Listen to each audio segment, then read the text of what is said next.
Welcome back to Rohrich Knows Podcast, helping you become a better and more informed you.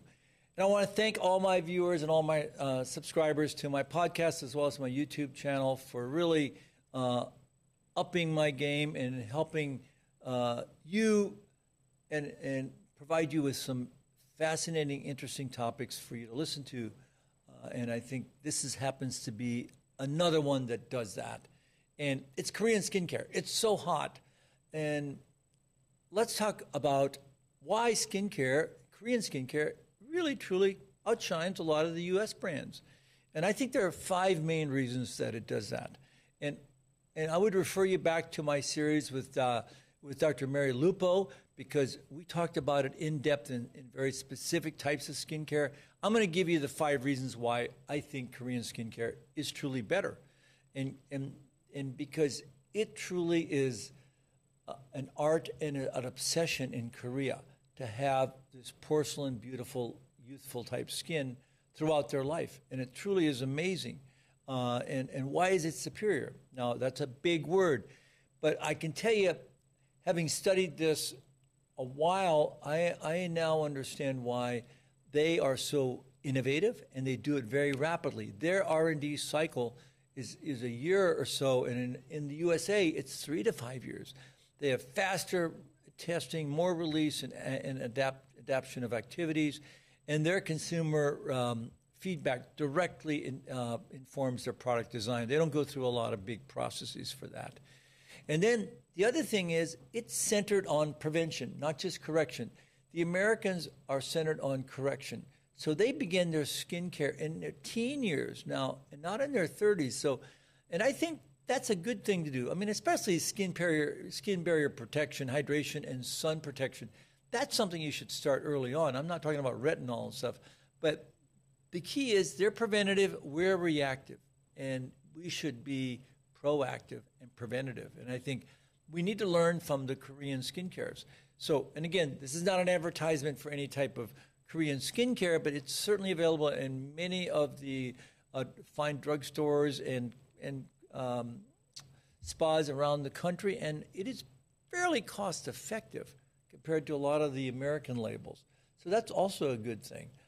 And the other thing is they really tend to layer it a lot. They do 7, 8, 10 layers to enhance absorption and effects. We try and do it simpler and skip a few steps. And now, obviously, some people say, well, because I can't do 10 steps. But it makes sense that everyone has a unique supportive role. It's divided all of the really skincare ingredients into a certain product, a certain ingredient, and why it works and how it works. So it does make a lot of sense to me versus putting it all together. So I think layering is good. And then the formulas are clean, they're gentle, they're transparent, and they really emphasize pH balance and no fragrance. And I think that gives less irritation and more consistency. And there's a lot more synthetic ingredients and fragrances and preservatives in American skincare, which is not necessarily good. And the 5th thing is they're affordable. I mean, they are very effective and efficacious, but they're drugstore prices. And, there's not a lot of high-end markups. And honestly, skincare in the U.S. is much more expensive, and the outcomes probably aren't quite as good. So, this kind of summarizes the different reasons why U.S. skincare kind of lags behind. It's the development, it's the philosophy, it's the routine, it's the formula quality, and it's the cost. And I think, honestly, the U.S. skincare has a lot to learn from Korean skincare and how they've adapted it. It's kind of like they take feedback, they use natural ingredients, and they do preventative, not reactive type of skincare management. I think that's great. The cost is amazingly less compared to the compared to the Americans. So why is it truly better? Now, we know why it's superior, but what are the top ingredients in these examples? What goes into these? Snail mucin. I mean, that's really, are these new? Of course, they're not new, but they're hydrators, they're repairers, they're scar fading, and they're soft, and they're natural. And I think that's something you should look for. And then centella Asiatica is also a calming, and it's got an anti-redness effect. It's got a great skin benefit. And these are very, very powerful ingredients. Niacinamide, of course, it's a brightener. It's a pore minimizer. These are also done in layered products, and these work very well. And they use a lot of fermented ingredients, that enhance the microbiome of the skin, which is very, very powerful and very, very important today, enhancing the skin microbiome. And it allows for better absorption, too. And then the use of honey and propolis, and really, propolis really is a healing and antibacterial. In fact, honey is a very powerful ingredient in wound healing, and it's also soothing. So that's very good. And, of course, ginseng, anti-aging, firming. It's a circulating booster. All these are very powerful ingredients, along with green tea extract, which is a powerful antioxidant. I love green tea, and it's also an anti-acne agent.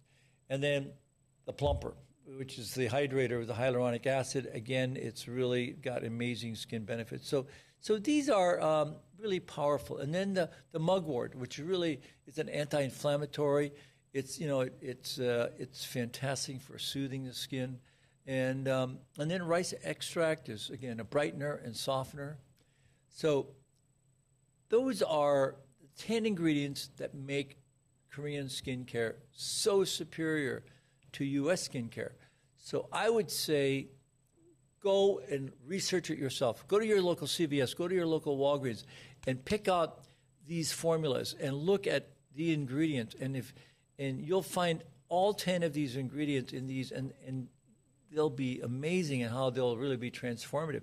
You don't have to fly to Korea, get all of these things done, and get 10 different types of lasers. You can actually do this today in any reputable drugstore in the USA, and it'll be very cost effective. So I would say try it, go slowly, start with some of the hydrators, and start with some of the snail mucin, and just move up from there.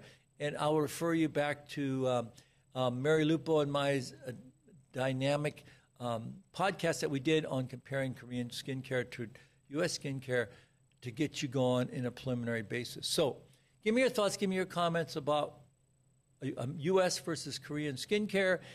I'd say try it. It's pretty amazing stuff. Know before you go.